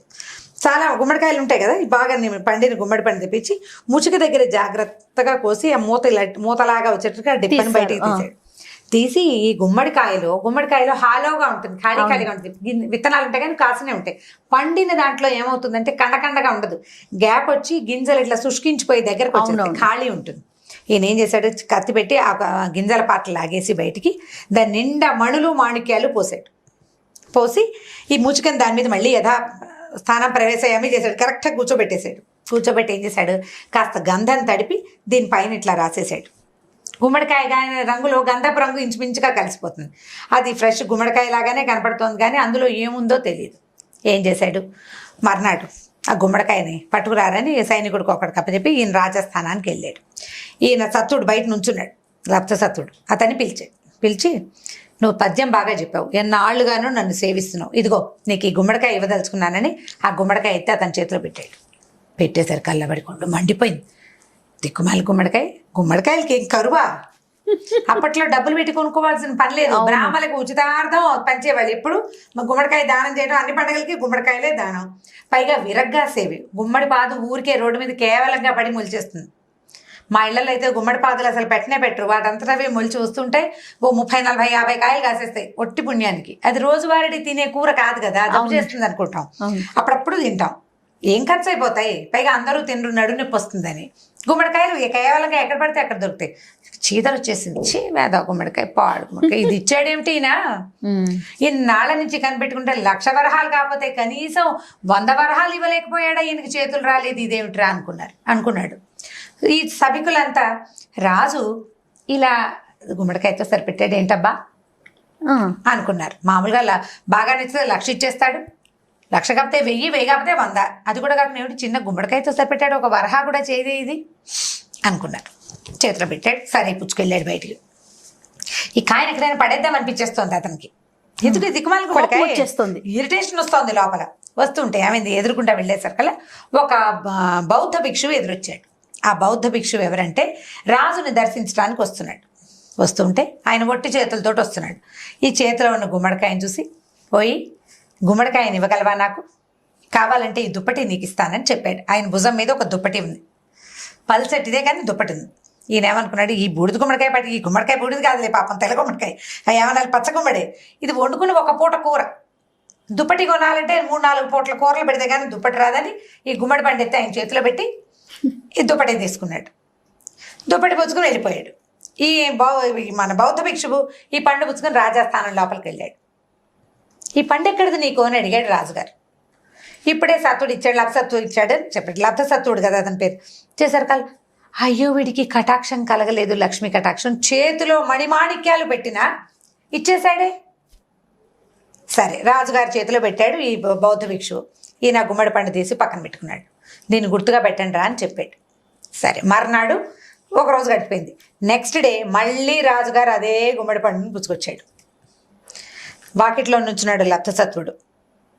అతను చూడగానే ఏమోయ్ రా, నీకు గుమ్మడి పండు ఇవ్వాలనుకుంటున్నాను అని మళ్ళీ ఆ గుమ్మడి పండు ఎత్తి లోపల చేతులు పెట్టాడు. ఫుల్ మండిపోతుంది తిరిగి, ఏం చేయాలో తెలియటం లేదు. సరే ఏం చేశాడు, అది పుచ్చుకొని బయటికి రాజు ఇచ్చాడు, తీసుకోవాలి. మరి ఇప్పుడు ఇచ్చినప్పుడు తప్పదు కదా, ఇచ్చినప్పుడు తప్పదు. ఏది బయటకు వస్తుండేసరి కదా ఏమనుకున్నాడు, నిన్నట్లాగానే దీన్ని ఎవరికైనా మారకం వేసేయాలనుకున్నాడు. ఒక రత్నశ్రేష్ఠి అని ఒక శ్రేష్ఠి ఎదురుపడ్డాడు. రాజుగారికి గుమ్మడికాయ కూర పులుసు అంటే ఇష్టం, ఆయన ఇష్టంగా తింటాడు. పచ్చగా నవనవలాడుతుంది, బాగుంది పండు. బ్రాహ్మడికి ఎక్కడో దానం దొరుకుంటుంది అని చెప్పి ఆయన ఏమన్నాడు, ఏమయ్యా ఇది నాకు ఇస్తావా అని అడిగాడు. అడిగేసరికల్లా ఆ ఇస్తాను ఏదో ఒకటి ఇచ్చి తీసుకోండి అన్నాడు. ఈయన ఏం చేశాడు, ఒక చక్కటి పట్టు ఉత్తరీయాన్ని ఇచ్చాడు. ఉత్తరీయం అంటే పైన వేసుకుని పైపంచని చేతిలో పెట్టి ఆ గుమ్మడి పండు తీసుకున్నాడు. ఆ గుమ్మడి పండు పుచ్చుకొని రాజుగారి దగ్గరికి వెళ్ళాడు శ్రేష్ఠి. వెళ్ళేసరికల్లా ఈయనకు అర్థమైపోయింది, ఇది నువ్వు సత్తుడి దగ్గర తీసుకున్నావు కదా అన్నాడు. అవునన్నాడు ఆయన. మళ్ళీ గుమ్మడి పండు తీసి పక్కన పెట్టుకున్నాడు. వీడికి లక్ష్మీ కటాక్షం వచ్చేలాగా లేదు, సరే 3వ ప్రయత్నం చేద్దాం అని అనుకుని 3వ రోజున ఏం చేశాడు, మళ్ళీ గుమ్మడి పండు పట్టుకొచ్చాడు. 3వ ఇచ్చేసరికల్లా సభికులందరూ ఆశ్చర్యపోయారు, ఏమిటి రాజుగారు రోజు ఒక 10 గుమ్మడి పండు ఇచ్చే బదులు 3 బదులు 30 వరహాలు ఇచ్చినా బతికి బాగుపడిపోయేవాడే బ్రాహ్మడు, ఇలా గుమ్మడి పళ్ళు ఇస్తున్నాడు. ఎవరికి నచ్చలా రాజు చేస్తున్న పని. అసలు బాగా మాట్లాడితే చాలా 1,00,000 ఇచ్చేస్తాడు తేరగా. అలాంటిది పాపం ఇంత సేవ చేసాను వాడికి ఏమీ ఇవ్వట్లేదు, ఇదేంట్రా అనిపించింది. సరే పండు చేతిలో పెట్టేసరికల్లా ఏడికి ఆయనకి విసిరేసేద్దాం, ఎమ్మేసేద్దాం, చాలా రకరకాల భావాలు కలుగుతున్నాయి లోపల. నడుచుకుంటూ పోయాడు. ఏమైందంటే ఒక రాజనర్తకి కనపడింది. ఆవిడేమనుకుందంటే ఆ రోజు రాజుగారు వాళ్ళ ఇంటికి సాయంకాలం నాట్యం చూడడానికి వస్తాడు, అందుకని ఆయన ఆహ్వానించడానికి వస్తుంది ఆవిడ మేళంతో సహా. గుమ్మడి పండును చూసి అబ్బా చక్కగా ఉంది, రాజుగారికి ఉట్టి చేతులతోటి ఆహ్వానం ఎందుకు, ఆయన ఎలాగో కూర పులుసు ఇష్టంగా తింటాడు అని చెప్పేసి, మా అయ్యా ఇగో ఈ గాజు ఒకటి తీసుకోండి అని చేతి నుంచి ఒక బంగారు గాజు మురుగు ఒలిచి అతని చేతిలో పెట్టింది. బ్రాహ్మడు కదా, మురుగిచ్చి ఆ కాయ తీసుకుంది. ఆ కాయ పట్టుకుని రాజుగారి దగ్గరికి వచ్చింది. వచ్చేసరికల్లా ఆయనకు దూరం నుంచి అర్థమైపోయింది తను ఇచ్చిన పండే వెనక్కి వచ్చేస్తుందని. ఎంత ఇవ్వదలుచుకున్నా లక్ష్మి తన దగ్గర వల్లనంటోంది, ఉండనంటోంది. ఇన్ని మణిమాణిక్యాలు పోసిస్తే, మణిమాణిక్యాలు పోసి ఇచ్చినప్పుడు తీసుకుంటే ఎందుకు ఉంచుకోలేకపోతున్నాడు? కనీసం ఇంటికి వెళ్ళి తరిగి చూసుకుందామన్న ఇంగితం కూడా పట్టలేదే వీడు. కూర వండుకుందాం, మనమే వండుకుందాం, అమ్మేయటం ఎందుకు ఇచ్చేయటం ఎందుకు అనుకోవటం లేదే. ఒకటికి ఎన్నిసార్లు ఇస్తున్నారు కదా రాజుగారు, ఇందులో ఏదైనా మర్మం ఉందేమో అని ఆలోచన కూడా లేదని ఆ పండు రాజస్థానంలోనే వదిలిపెట్టి పోయాడు. 4వ రోజు పొద్దున రాజుగారు మళ్ళీ వచ్చాడు. వాళ్ళ ఈ లబ్ధసత్వుడు మంచి ఉత్సాహంగా ఉన్నాడు. ఎందుకంటే మన బౌద్ధ భిక్షు ఒక దుప్పటి ఇచ్చాడు కదా, పల్చటిది, దాన్ని పంచలాగా కట్టుకున్నాడు. మా శ్రేష్ఠ గారేమో ఒక ఉత్తరీయం ఇచ్చాడు, దాన్ని చక్కగా పైన వేసుకున్నాడు. నర్తకి ఒక బంగారు మురుగిచ్చింది, దాన్ని చక్కగా మెరుగుపెట్టి చేతికి వేసుకున్నాడు. నగలతో చక్కగా దగదగలాడుతూ బాగా కళగా కనపడుతున్నాడు. ఏమోయ్ మంచి కళకళలాడతాం, గుమ్మడి పండు తీసుకుంది కానీ రా అన్నాడు. అనేసరికల్లా ఈసారి ఏమనుకున్నాడు, 3 వస్తువులు వచ్చినాయి, ఏదైనా పెద్ద మార్గం వచ్చినప్పుడే ఈ గుమ్మడి పండుని మార్చాలనుకున్నాడు. ఊరి పిచ్చోడు. అయ్యో. ఈ గుమ్మడి పండుని రాజుగారు అతని చేతిలో పెట్టేసరికల్లా మంచి మార్గం గురించి ఆలోచిస్తున్నాడు కదా, కొద్దిగా ఉత్సాహం వచ్చింది అతనికి. దుప్పటి ఖరీదు, కొనుక్కోలేడు, వస్తువు వచ్చింది. ఉత్తరీయం పట్టుది, అది ఇంకా ఖరీదు. బంగారు మురుగు వీటికంటే ఖరీదు. 4వసారి రాజు ఇచ్చిన ఈ దిక్కుమాలి గుమ్మడికాయ అయినప్పటికీ, కేవలమైన గుమ్మడికాయ అయినా పెద్ద మారకం వస్తుంది. ఈసారి ఏ వస్తువుకి దీన్ని మారుద్దామా అన్న ఉత్సాహంతో ఈ పట్టుకుంటున్న వస్తువుని చటుక్కున జారు విడిచాడు. జారు విడవంగానే తొడిమి కాస్త ఊడిపోయి మొత్తం మణిమాణిక్యాలన్నీ దొరిలేసినాయి కిందకి. అప్పటిదాకా ఈ రాజు అంతసేపు వాడు వద్దురా దేవుడా అని ఏడుస్తుంటే ఆ గుమ్మడికాయ ఇస్తున్నాడు. సభికులందరూ చీదరించుకున్నారు రాజుని. ఇంకా 4వసారి విరక్తి పుట్టింది జనాలకి. ఈయన ఇవ్వకపోతే మనమైనా ఇద్దామనిపించింది. ఎప్పుడైతే ఇది పడి బయటకు వచ్చిందో హౌరా అని ఆశ్చర్యపోయారు. 4 రోజుల నుంచి వీడి చేతిలోకి వెళ్ళిన లక్ష్మి 3 రోజుల నుంచి తిరిగి వచ్చేస్తోంది వెనక్కి. నీకు పాత్రత లేదు, లక్ష్మిని అరిగించుకోగలిగే శక్తి లేదు, అందుకే వీడు వలగాదని వచ్చేస్తోంది. 4వసారి అతను తీసుకోగలిగాడు. ఈ పడేసరికల్లా అతను ఉత్సాహం పట్టలేకపోయాడు ఆ వస్తువులు అవన్నీ చూసేసరికి. రాజు అన్నాడు, లక్ష్మి నీ నుంచి ఇన్ని సంవత్సరాలు దూరంగా ఉంది, నీ చేతిలోకి వచ్చినా నువ్వు దాన్ని చూసుకోలేకపోయావు. కటాక్షం అమ్మవారు ఎప్పుడు కటాక్షిస్తుందంటే ఆ టైం వచ్చినప్పుడే నీ చేతిలోకి వచ్చి కూడా పోతుంది. నీ ఎదురుగుండా ఉన్న బంగారు పాతును కూడా నువ్వు గ్రహించలేకపోతావు. నీ దగ్గరకు వచ్చిన అవకాశాలు కూడా నువ్వు కాలదనుకుంటావు. నీ అంతటి నువ్వే, దానికి ఎవరు కారణం కాదు. ఇప్పుడు నువ్వు రాజుని తిట్టలేవు, సభికులను తిట్టలేవు, ఎదురొచ్చిన నర్తకిని తిట్టలేవు, నీ దగ్గర లేదు.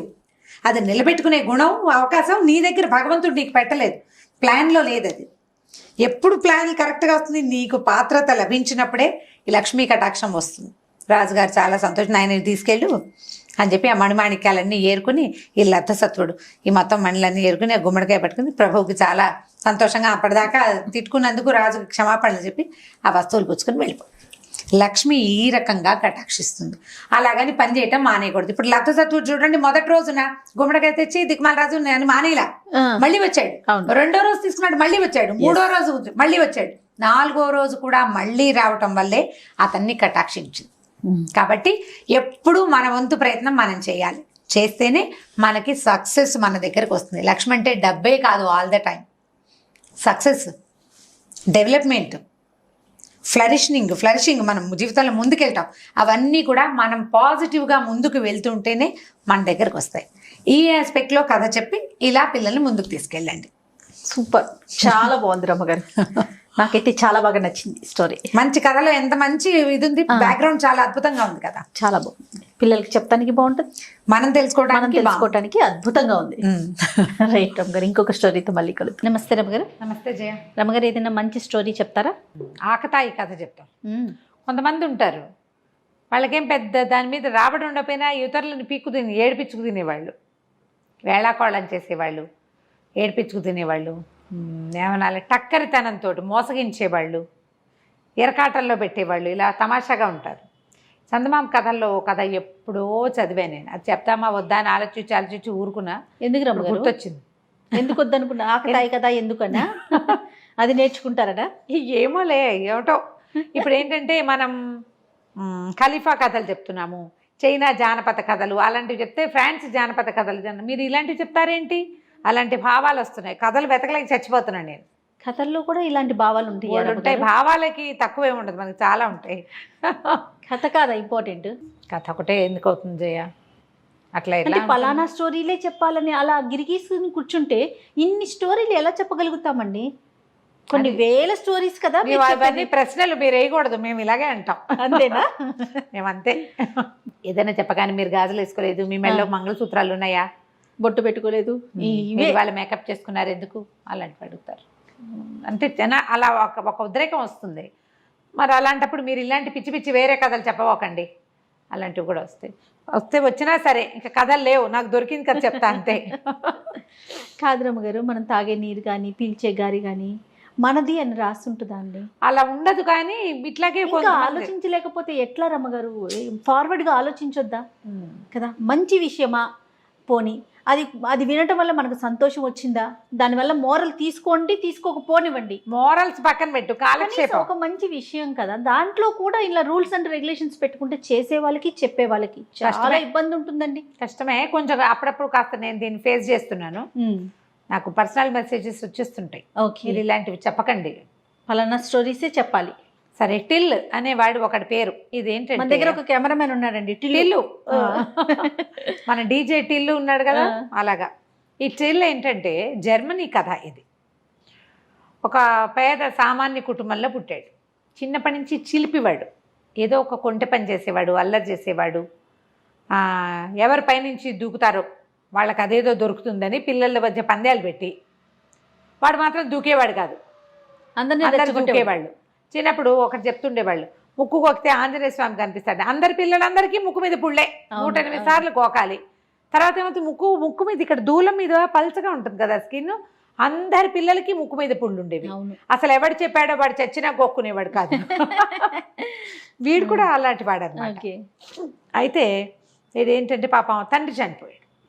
వాళ్ళమ్మ ఇంట్లో ఉన్నవి మన్నవి అవి ఇవి పెట్టి ఎటాగొట్టా సంసారం నడిపింది. ఓ రోజు కూర్చుని ఏడుస్తూ కూర్చుంది, నువ్వు ఎందుకు పనికిరావురా, ఏం పని చేయవు, నీకు ఆటకాయతనము ఆటకాయతనము అల్లరి కొంటెతనము తప్ప, సోమరిపోతువు నువ్వు, 10 రూపాయలు తేలేవు, 10 రోజులు అన్నం గడపలేవు, మీ నాన్న సంపాదించి పెట్టింది తినేసాం, ఆయన కొనిపెట్టినవి మింగేసాం, అన్నీ అయిపోయినాయి, నువ్వు నేను మిగిలాం, ఈ పూరు గుడిసె ఒకటి ఉంది మనకి అనేసరికల్లా అమ్మాట ఏడబోకే, నీకేం కావాలి, డబ్బులే కదా, తిండి అంతేగా, నేను చూస్తాలే అన్నాడు. వీళ్ళు ఊరిలో ఒక ఊరికి చివరగా ఉన్నారు. ఆ ఊర్లో రెండో చివరి వైపుకి ఉన్నటువంటి ఒక బజార్లలో పెద్ద పెద్ద రొట్టెల దుకాణాలు అవి ఉన్నాయి. వీడు మంచి పైలా పచ్చేసిగా కొట్లోకి వెళ్ళాడు. సాధారణంగా బిక్కుబిక్కుమంటూ బిక్కమొహాలు పెట్టుకుని ఉన్న వాళ్ళని చూస్తే జనాలు పసిగడతారు.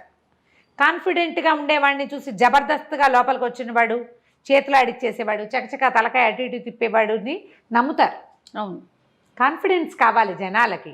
వాడి దగ్గర డబ్బులు ఉన్నాయో లేదో కాదు ముందు కావాల్సింది. బికమొహం వేసుకుని భయంగా చూస్తున్నాడు అనుకో, అసలు నీ దగ్గర డబ్బులు ఉన్నాయా అని అడుగుతారు. ఈ జబర్దస్త్గా వచ్చేవాడిని ఎవడు ఏమడగాడు. లోపలికి వెళ్ళి మా అయ్యగారు ఇది రెండో చివర బస చేశారు, కమ్మటి తీయటి చక్కటి రొట్టెలు కావాలి, చాలామంది ఉన్నాం అని చెప్పి బంగారు కాసుకి సరిపడా రొట్టెలు ఇచ్చి పంపించు నాతో మనిషి, నేను అవన్నీ మోసుకెళ్ళలేనన్నాడు.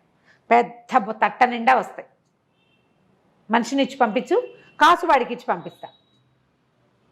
బాగుందిగా. షాపు వాళ్ళకి అలా అలవాటే, మొత్తం సరుకు మోసుకెళ్తే షాప్ అబ్బాయి డబ్బులు పుచ్చుకొచ్చేస్తాడు. సరే ఆ కుర్రాడు షాపులో ఒక అతను ఉన్నాడు, మరీ కుర్రాడు ఏం కాదు పెద్దవాడు, బుట్ట తట్ట నెట్టి మీద పెట్టుకుని నడుస్తుంటే ఈ టిల్లు అన్నాడు, ఏ సరిగ్గా పట్టుకో, ఒరిగిపోతోంది, పడిపోతాయేమో రొట్టెలు, అసలే మా అయ్యగారు ఒప్పుకోరు కింద పడితే రొట్టెలు అన్నాడు. అతను వాడు బాగానే నడుస్తున్నాడు, ఒరిగానా అని ఇలా చూసుకున్నాడు. చూడంగానే ఒక రొట్టె జర్రుమని జారి కింద పడిపోయి. రొట్టె అంటే అవేమిటి, బన్నులు, బన్స్ అంతంత ఉంటాయి, ఇట్లా కొంచెం దెబ్బరొట్టెలు లాంటివి, పడిపోయి. పడంగానే గట్టిగా అరిచాడు ఈ టిల్లు, అయ్యో అయ్యో ఇంకేముంది కింద పడేసేసావు, ఓ పని చెయ్యి, నేను ఇక్కడ నుంచుట, ఈ రొట్టె పుచ్చుకుని షాప్కి వెళ్ళిపో, అది అక్కడ పెట్టి మీరు ఎవరన్నా తిందురు కానీ, కింద పడిన రొట్టె మా అయ్యగారు తినరు, ఆయన గొప్పతనాన్ని చాలా తక్కువ, ఇంకో రొట్టె పుచ్చుకురా, నేను ఇక్కడే నుంచుట అన్నాడు. ఇంత బరువున్న తట్ట వాడేం చేసుకుంటాడని వీడు నాదే తప్పు అనుకున్నాడు. ఆ బుట్టలు మోసే అతను గబగబా నడుచుకుంటూ పోయాడు. అతను అటు తిరగంగానే ఈ బుట్టను నెత్తి మీద పెట్టుకుని పరిగెత్తేసాడు. వాళ్ళ అమ్మకి తీసుకెళ్ళి చూపించాడు, అమ్మ చూసావా తియ్యటి రొట్టెలే, వెన్నబూసినవి, పంచదార చల్లేరు, ఎన్ని రోజులో వస్తాయి, హాయిగా తిందాం, మనకు కావాల్సిన రొట్టెలే కదా. ఆ ప్రాంతంలో రొట్టెలే తినేవాళ్ళు, ఏదో కాస్త అవి ఇవి బియ్యంతో పల్చగా జావ లాంటిది కాచుకునేవాళ్ళు. ఆ మాత్రం బియ్యం ఉన్నాయి, రొట్టెలు కావాలి ప్రధానంగా. 10 రోజులు గడిచినాయి. గడిస్తే వాళ్ళమ్మ 10 రోజులు అవ్వగానే ఒరే నువ్వు తెచ్చిన బుట్టెడు ఎన్నాళ్ళు వస్తాయిరా, రొట్టెలు కాస్త అయ్యే పోయినాయి, మళ్ళీ ఇది మొదలెట్టేమో మళ్ళీ మొదటికి వచ్చాం మనం అని తెగ తిట్టిపోతుంది. అంతే కదా, ఎవరి దగ్గరైనా పని చేస్తాలేవే అన్నాడు. అయితే ఏమైంది, ఒక రొట్టెల కర్మాగారంలో చేరాడు. అది రొట్టెలు చేసే బేకరీ. అయితే ఆయన సాయంకాలం అయ్యేసరికి వీడికో 4 రొట్టెలు చేతిలో పెట్టేవాడు. డబ్బులు ఇవ్వాలి, ఇంకా డబ్బులు ఇవ్వాల, ఏ రోజుకి ఆ రోజు కూలీ ఉంటుంది. అయితే 2 రోజులు పనిచేశాడు. 3వ రోజున ఆయన్ని ఎవరో పిలిచారు. ఒరే నాయన, నేను వెళ్ళొస్తాను, ఈ లోపల నువ్వు కాలుస్తావా అన్నాడు. ఏం కాల్చమంటారు అన్నాడు. ఏం కాలుస్తావురా, గుడ్లగూబలు కోతులును వాటిని కాలుస్తావా, రొట్టెలు కాల్చు పింజారి వెదవా, బుద్ధి లేదు నీకు అని కేకలేసి వెళ్ళిపోయాడు. వీడేం చేశాడు, ఆ మొత్తం మైదా పిండి అంతా చక్కగా నున్నగా చేసి రొట్టెలు గుండ్రంగా చేయాలి కదా, ఒకటేమో గుడ్లగూబ ఆకారంలో ఒకటేమో కోతాకారంలో చొప్పున ఇన్ని గుడ్లగూబలు ఇన్ని కోతులు చేసి అక్కడ పెట్టాడు. చేసి అవన్నీ కాల్చేసాడు. ఆ యజమాని వచ్చాడు. వచ్చి చూసేసరికి ఏముంది, గుడ్లగూబ ఆకారంలో కొన్ని రొట్టెలు, కోతాకారంలో కొన్ని రొట్టెలు. హాత్ తేరి అని ఆయన అరిచర్చి పోటాడు. మీరే కదండి చెప్పారు కోతులు గుడ్లగూబలు కాల్చమన్నారు, ఎవరికైనా ఆర్డర్ ఉందేమోనని కాల్చాను అన్నాడు. అనగానే ఆయన తెగదిట్టిపోసి, పిండి డబ్బులు పెట్టు, అక్కడ పెట్టు, నువ్వు నీ రొట్టెలు నువ్వే పట్టుపో, ఏం చేసుకుంటే అది చేసుకో వెదవా అని తెగదిట్టాడు. తిట్టేసరికి వీడేం చేశాడు, వాడి దగ్గర ఏదో కొద్దిగా చిల్లర పైసలు, మీరు నాకు 2 రోజులు కూలీ ఇవ్వాలిగా, ఆ కూలీ డబ్బులు మినహాయించేసుకోండి ఈ పిండికి, ఇంకేదో 1 పావలాన 10 పైసలు ఉంది, పావలా కూడా ఉంచుకోండి అని ఆ 2 బుట్టల్లో ఇన్ని గుడ్లగూబ రొట్టెలు ఒక దాంట్లో, కోతి రొట్టెలు ఒక దాంట్లో పుచ్చుకుని పోయాడు. వాటి మీద పంచదార జల్లించుకుని వెళ్ళి ఏం చేశాడంటే, బిస్కెట్లు లాంటివి అనమాట, అవి అంతంతవి చేస్తారు, నాన్స్ అవి ఉంటాయి కదా, నాన్ రొట్టి అంటారు వాటిని. అక్కడి నుంచి వెళ్ళి ఒక చర్చి దగ్గర బయటకు వచ్చినాడు. కోతులు కావాలా, గుడ్లగూబలు కావాలా, కోతులు కావాలా, గుడ్లగూబలు కావాలా అని అరుస్తూ. పిల్లలు సరదా పడతారు ఆ బొమ్మలు చూసి. కొంతమంది కొనుక్కున్నారు. ఇంచుమించుగా ఖర్చు అయిపోయినాయి. డబ్బులు చేతిలో పుచ్చుకుని ఇంటికి వెళ్ళిపోయాడు. జనం అంతా తెగ నవ్వారు. ఎట్లా చేసావురా, ఏం చేసావురా అని అడిగితే, ఒక గదిలో ఒక కొట్లో చేరానండి, ఆయన కోతులు కాలుస్తావు గుడ్లగూబలు కాలుస్తావు అన్నాడు, 2 కాల్చి చూపించాను అన్నాడు. ఏదైనా రొట్టె పిండే కదా, అంతేగా. అంటే కోతుల్ని గుడ్లగూబల్ని ఇనాస్పీషియస్గా ఫీల్ అవుతారు, అపవిత్రమైన వాటి. పిల్లలకి సరదాగా ఉంటుంది, బొమ్మలు కొనుక్కుంటారు కదా, అట్లా శుభ్రంగా తినేశారు. ఇలాంటి పనులు ఎన్ని చేసేవాడో అటిల్లు. సరే, క్రమంగా కొంచెం పెద్దవాడయ్యాడు. జనాలు గుర్తుపట్టారు వీడిని, వీడు కొంటేవాడు, ఇలాగే ఏదో చేస్తాడు, ఎప్పటికప్పుడు ఇంతే పని చేస్తాడని. ఈ టిల్లుకి ఏ పని చేతకపోయినా ఇలాగే జనాల్ని మోసం చేసి ఎట్లాగొట్లా ఒక గుర్రం కొనుక్కున్నాడు. ఆ గుర్రం మీద తిరుగుతూ ఇట్లాగే జనాల్ని ఏడిపించుకు తింటుండేవాడు. ఓసారి ఆ గుర్రం వేసుకుని తిరుగుతుంటే ఒక పాల కేంద్రం లాంటిది ఒకటి కనపడింది. అక్కడ చాలామంది ఆడవాళ్ళు పాలు పోస్తున్నారు. పోస్తుంటే వీడేం చేశాడు, ఒక గంగాళం కొనుక్కొచ్చాడు. కొనుక్కొచ్చి అక్కడ పెట్టి, ఈ గంగాళం నిండేదాకా పాలు పోయండి, మీకు డబల్ ఇస్తానన్నాడు. వచ్చిన ప్రతి వాళ్ళు గంగాళం నిండా పాలు పోసేశారు. పాలు పోసేసాక ఇతనన్నాడు, వచ్చే వారం వచ్చి డబ్బులు తీసుకెళ్ళండి అనేసరికి వాళ్ళంతా పోట్టాడారు. డబ్బులు కావాలి. అయితే మీ పాలు మీరు పట్టుకోండి. ఎవరి పాలు వాళ్ళు పట్టుకుపోవాలంటే లైన్గా ట్యాప్ కింద నిలబడ్డట్టు ఎందుకు నిలబడతారు, జనాలు తొక్కిసలాటై సగం పాలు కిందే పోయినాయి. అయ్యో, అక్కడంతా జనాలు చుట్టూతా చేరి సరదా చూస్తున్న వాళ్ళంతా చూస్తూ ఉండగానే ఇటీలు కాస్త వెళ్ళిపోయాడు. ఇట్లాంటి పనులు చేసేవాడు అనమాట. అయితే ఏమైంది, క్రమంగా అలా ఇలాంటి పనులే చేస్తుండేవాడు. అయితే కొన్ని రోజులకి ఏమైంది, ఏమి డబ్బులు మిగల్లా అతని దగ్గర. వాళ్ళ అమ్మాయి చచ్చిపోయింది. ఈ గుర్రం ఒకటే ఉంది. గుర్రాన్ని అమ్మేయాలనుకున్నాడు. గుర్రాన్నేమో అమ్మడం ఇష్టం లేదు, అమ్మపోతే బండి నడిచేలాగా లేదు. అక్కడి నుంచి ఏం చేశాడు, ఆలోచిద్దామని ఒక కొట్టంలో గుర్రాన్ని కట్టేశాడు. కట్టేసి బయట బూట్ రాసి పెట్టాడు. నా దగ్గర ఒక అత్యద్భుతమైన గుర్రం ఉంది, తలుండే చోట తోక, తోకుండే చోట తల ఉన్నాయి. దానికి తల ఉండాల్సిన చోట తోక ఉంది, తోక ఉండాల్సిన చోట తల ఉంది. బ్రహ్మాండంగా పరిగెడుతుంది, మామూలుది కాదు అది. చూడదలుచుకున్న వాళ్ళు తలా ఒక రాకాసు ఇవ్వండి అని పెట్టాడు.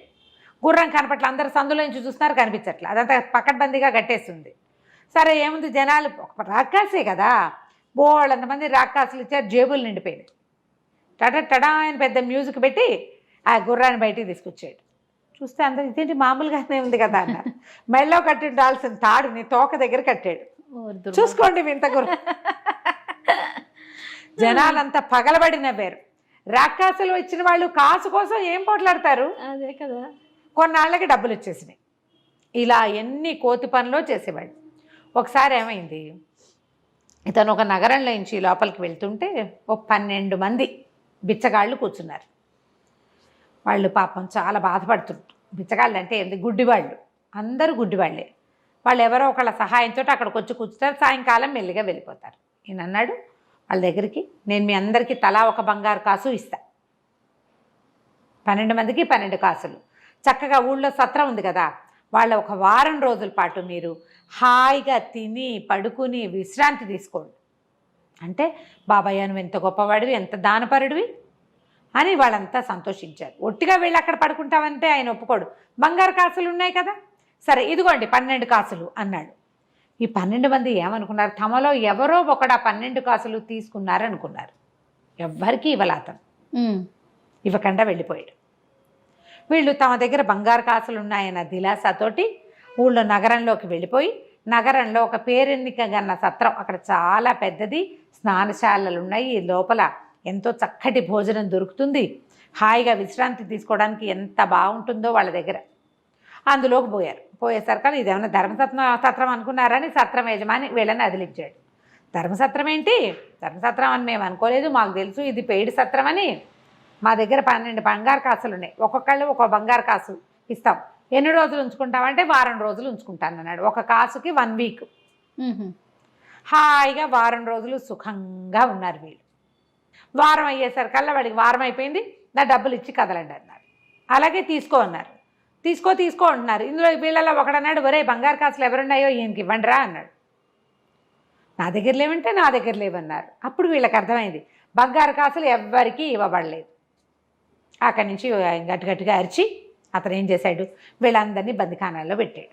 ఆ బయటే ఉంది ఒకసారి దీంట్లో, అందులో వేసి తలపేసేసాడు చీకటి కొట్లో. టిల్లు మాత్రం వీళ్ళ మీద దృష్టి పెట్టుకుని ఉన్నాడు, గమనిస్తున్నాడు. వచ్చి ఏమిటయ్యా భలేవాడివి, పాపం వాళ్ళకి ఎవరో ధర్మాత్మలో సహాయం చేస్తారని వచ్చారు, ఓ వారం రోజులు ఉంచుకున్న వాళ్ళని ఏం చేసుకుంటావు కబోది వాళ్ళని పెట్టుకుని అంటే, మరి నేనేం చేయనండి, నా నష్టం ఎవరు పూడుస్తారంటే, ఆ మాత్రం దానం చేసే ధర్మాత్ములు లేరు, ఉన్నారు బ్రహ్మాండమైన వాళ్ళు, ఎంతమంది ఎంతో అద్భుతమైన వాళ్ళు ఉన్నారు. కావాలంటే మీ ఆవిడని నాతో పంపించు, నేను ఆ దానం ఇచ్చేవాడిని ఎవరినైనా చూస్తా అంటే సరేనన్నాడు. సరే అంటే ఇతను ముందెళ్ళి ఒక మత గురువు దగ్గరికి వెళ్ళి, అయ్యా ఒక అభాగ్యుడికి సైతాన్ సోకింది, దాన్ని వదలగొట్టాలండి మీరు అంటే, తప్పకుండా నాయన దానికి అభాగ్యులకు సహాయం చేయటమే కదా మతాధికారులది పరిస్థితి, మేము అదే కదా చేస్తాం, తీసుకురా వీలు వెంబడి అన్నాడు. ఈయన పోయి మన టిల్లు వెళ్ళి ఆ సత్రం అధికారి దగ్గరికి వెళ్ళి, మీ ఆవిడని పంపించు, నేను డబ్బిచ్చే మహానుభావుని సెలెక్ట్ చేశాను అన్నాడు. ఈవిని వెంబడి పెట్టుకెళ్ళి అక్కడికి చెప్పాడనమాట. నేను చెప్పిన ఆయన తాలూకు భార్య ఏంటంటే, అమ్మ తప్పకుండా అతను కోరిన సహాయం నేను చేస్తానమ్మా అన్నాడు.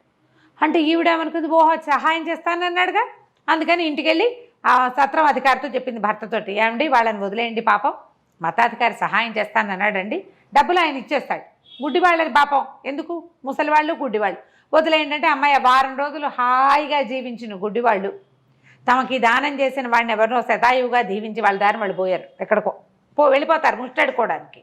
సరే రెండో రోజున సత్రం అధికారి పనులన్నీ చక్కబెట్టుకుని మతాధికారి దగ్గరికి వెళ్ళాడు.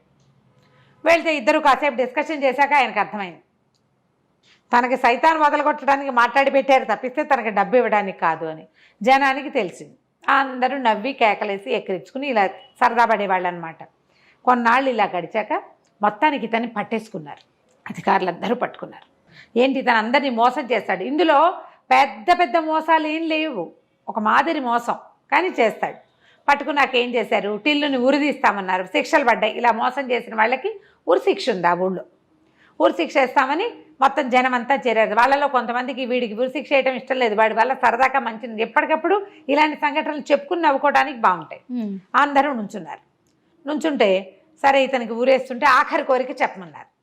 టిల్లు అన్నాడు, ఇంతమంది వచ్చారు కాదండి, నా వల్ల ప్రభుత్వానికి ఇంత ఖర్చు అవ్వాలా చెప్పండి, ఓ వజ్రస్థానం, ఓ ఊరేసేవాడు, వాడికి డబ్బులు ఇవ్వాలి, ఇది ఓ కొత్త తాడు, ఇవన్నీ ఎందుకండి వేస్ట్ అనవసరంగా, ఓ పాత తాడు తెప్పించండి అనేసరికి అధికారులకు ఏమనిపించింది, వీడు ఏదో ఖర్చు తప్పిస్తానంటున్నాడే, ఊరేసేటప్పుడు కూడా మళ్ళీ అధికారులు ఆలోచించారు. వాడు చెప్తున్నాడు ఒక ఐడియా, వాడు అలా కన్విన్సింగ్గా చెప్పగలడు అనమాట.